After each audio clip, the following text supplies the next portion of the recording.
Bonjour, bienvenue à ces bulletins d'information sur Mandico Télévision. Il est 9h30 à Kinshasa, l'heure de vous informer. La République démocratique du Congo a débuté sa participation à la conférence annuelle des Nations Unies sur le changement climatique COP29 le mardi 12 novembre 2024. La première ministre a été officiellement accueillie par Ilham Aliyev, président de la République d'Azerbaïdjan, au stade olympique de Bakou où se tient l'événement. Elle a échangé avec les délégations congolaises présentes à cette rencontre mondiale, les incitant à faire entendre la voix de la RDC et à revendiquer une compensation financière équitable pour le crédit carbone. Suivez.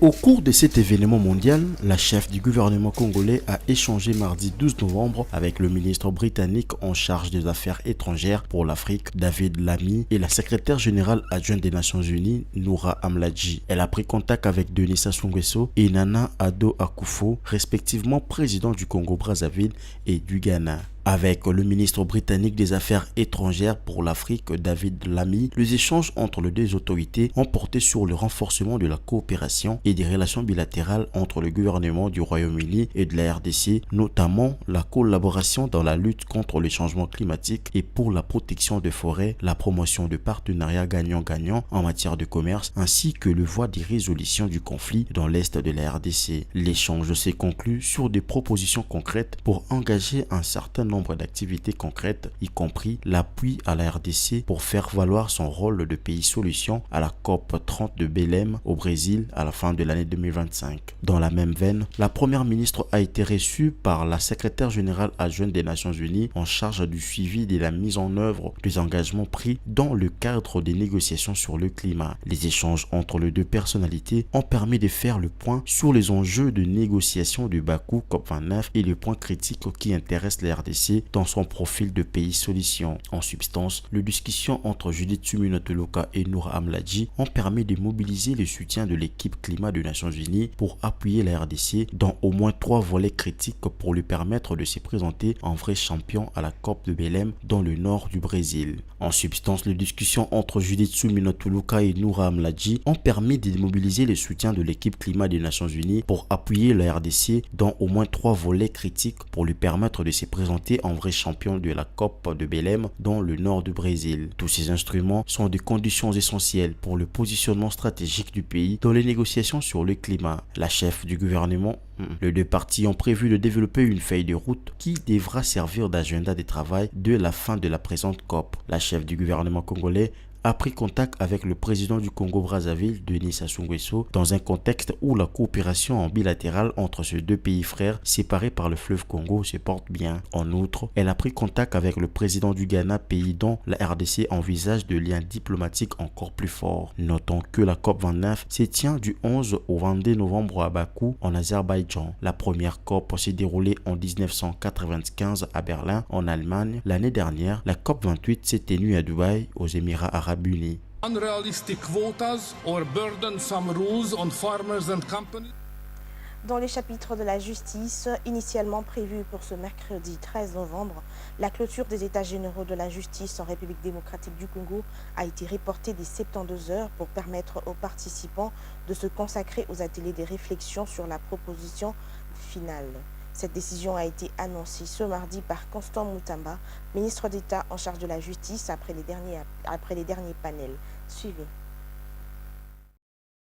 Initialement prévue pour ce mercredi 13 novembre 2024, la clôture des états généraux de la justice en République démocratique du Congo a été reportée des 72 heures pour permettre aux participants de se consacrer aux ateliers de réflexion sur les propositions finales. Cette décision a été annoncée le mardi par Constant Moutamba, ministre d'État en charge de la justice et garde des Sceaux, après le dernier panel. Dans son discours, Constant Moutamba a souligné l'importance de l'inclusivité de ces assises en comparaison avec les travaux de 2015 qui avaient été limités aux élites. La justice est transversale et nous avons voulu faire participer tout le monde à tous les niveaux, ce qui a donné de la vitalité à ces travaux. C'est ça aussi la beauté de la démocratie pour ressortir le problème qui dérange notre justice, a-t-il déclaré. Il a ajouté que le président de la République Félix Tshisekedi s'est dit satisfait du format inclusif de ses travaux visant à identifier et résoudre le défi majeur de la justice congolaise. Les ateliers de réflexion qui se dérouleront au centre financier de Kinshasa et au fleuve Congo Hotel dureront 48 à 72 heures. La cérémonie de clôture se tiendra finalement au Palais du Peuple. Les États généraux de la justice organisés cette année sous le thème « Pourquoi la justice congolaise est-elle qualifiée de malade? Quelle thérapie face à cette maladie ?» ont pour objectif de diagnostiquer les dysfonctionnements du système judiciaire en République démocratique du Congo et de proposer des solutions concrètes pour réformer et renforcer l'appareil judiciaire.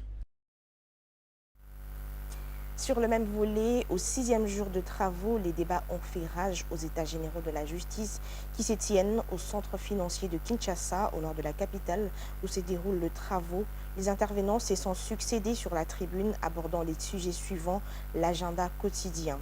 Différents domaines où la justice intervient sont passés au crible dans l'objectif de guérir ces secteurs considérés comme étant malades en République démocratique du Congo. Les organisateurs l'ont voulu ainsi pour permettre à toutes les couches de la population congolaise de participer à cet effort national. Images et commentaires.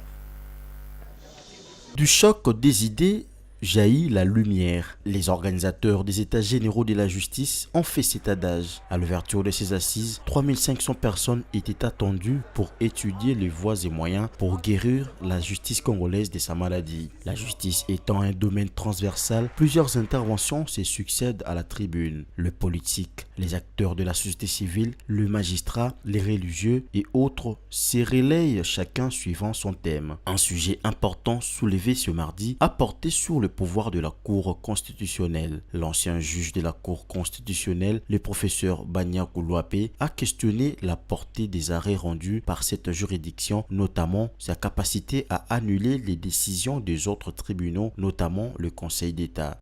Est-ce que l'annulation par la Cour constitutionnelle des arrêts des autres juridictions sont valables? Valable juridiquement, oui, puisque bien que la Cour constitutionnelle a des compétences restrictives que vous connaissez tous, et en là je ne peux pas vous les expliquer, mais qu'il y a deux possibilités pour que par interprétation, la Cour constitutionnelle élargisse ses compétences ou cible certaines compétences qui sont en rapport avec les droits humains, je dirais même les droits sociaux, en tout cas c'est mon entendement, économiques et sociaux, ainsi que les droits de la défense tout court, puisque c'est prévu dans la Constitution. La Commission nationale des censures des chansons et des spectacles fait partie intégrante du ministère de la Justice. La censure des œuvres artistiques a également été au centre de discussions soulevant de questions sur la régulation de l'expression artistique en RDC. Tout artiste musicien qui a fignolé son œuvre a l'obligation de la faire censurer au niveau de notre commission, avant de la diffuser ou de la publier au niveau du public. Qu'est-ce qui se fait? Vous venez au niveau de notre commission, nous nous réunissons, nous analysons l'œuvre, si c'est une chanson ou une pièce théâtrale, nous examinons ce qu'il y a, le contenu, et nous vous donnons un aval. Notre aval, c'est une autorisation qui est sous forme d'une décision qu'on délivre à l'auteur de l'œuvre, on lui donne un go pour qu'il puisse diffuser ou publier son œuvre à l'intention du public.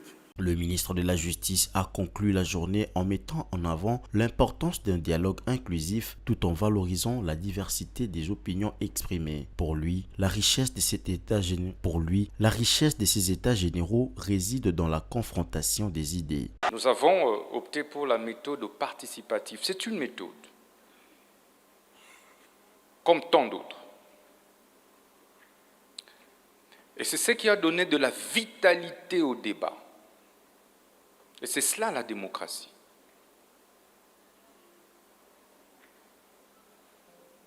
Il y a eu des moments d'échange assez osés, assez poussés. Et c'est ça la beauté des États généraux, où nous ne pouvons pas tous penser de la même façon, tous regarder dans la même direction. Mais pour que des chocs des idées jaillissent la lumière, des solutions concrètes pour les problèmes qui dérangent notre justice. Alors que ces assises se poursuivent, les attentes sont élevées quant aux réformes à venir. Pour les citoyens, ces états généraux incarnent l'espoir d'une justice capable de garantir l'équité et de servir réellement les intérêts du peuple congolais. Clôturant ces bulletins en éducation, l'école primaire EP1 et 2 Yolo Nord appelée Kamina dans la commune de Kalamou à Kinshasa vient de bénéficier d'une salle de classe bien équipée en matériel informatique don du chef de l'État Félix Tshisekedi en vue de l'amélioration de conditions d'études des élèves. Cette action fait suite à l'engagement que le président de la République avait pris lors de sa visite à l'école Kamina le lundi 16 septembre 2024. Sur place, le chef de l'État avait relevé les déficits en bancs, en outils informatiques ainsi que la vétusté des infrastructures. Suivez. Ordinateur pimpant neuf, 49 au total, logés soigneusement dans une salle réhabilitée et aménagée pour la circonstance. Ceci est une concrétisation de la promesse du chef de l'État, Félix-Antoine Tshisekedi Tshilombo, lors de son passage dans cet établissement scolaire le 16 septembre dernier.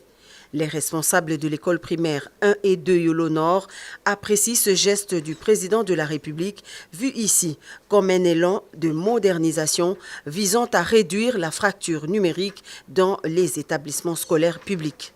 Nous remercions sincèrement Son Excellence, Monsieur le Président de la République, Félix-Antoine Tshisekedi. Même vous avez vu, vous avez palpé. Nous avons eu 49 machines. Et quelle sorte de machines? Même si je ne suis pas encore parti en Europe, mais je vois que je suis en Europe. Nous sommes dans la joie. On a reçu les chefs de l'État ici lundi 16 septembre 2024. Juste l'entretien qu'on a eu avec lui au bureau là-bas, je vois que parmi les choses qu'il nous a promis, les choses se manifestent maintenant. Vraiment, nous confirmons que c'est un bon père de la nation et surtout qui est garant de la gratuité. Dans un monde de plus en plus connecté, la manipulation de l'outil informatique est essentielle pour les jeunes écoliers. Si les parents d'élèves disent toute leur gratitude aux garants de la nation, les enseignants, eux, plaident pour une remise à niveau qui leur permettra d'enrichir les méthodes d'enseignement afin de faciliter l'apprentissage. En tout cas, nous sommes extrêmement fiers du chef de l'État, ce qu'il nous a fait. Du jamais vu pour des écoles publiques de voir de telles machines de haute qualité à fournir à nos enfants. En tout cas, nous sommes vraiment parmi des écoles en compétition avec des autres écoles. Vraiment, auparavant, on souffrait pour donner même la leçon de l'informatique parce qu'on manquait même des matériels didactiques. Donc, si on pensait aussi à nous former encore d'une autre manière, vraiment, ça nous fera du bien aussi. La dotation des ordinateurs à l'EP1 et 2 Yolo Nord, premier établissement officiel en République démocratique du Congo, construit en 1945, marque un tournant louable dans l'engagement du président Félix-Antoine Tshisekedi Tshilombo envers l'éducation. En offrant aux élèves des ressources modernes, le chef de l'État prouve à quel point l'avenir de l'éducation est prioritaire. C'est la fin de ces bulletins. Madame, Monsieur, merci de votre attention soutenue. Restez branchés sur Mondico Télévision, une pensée, un écrit.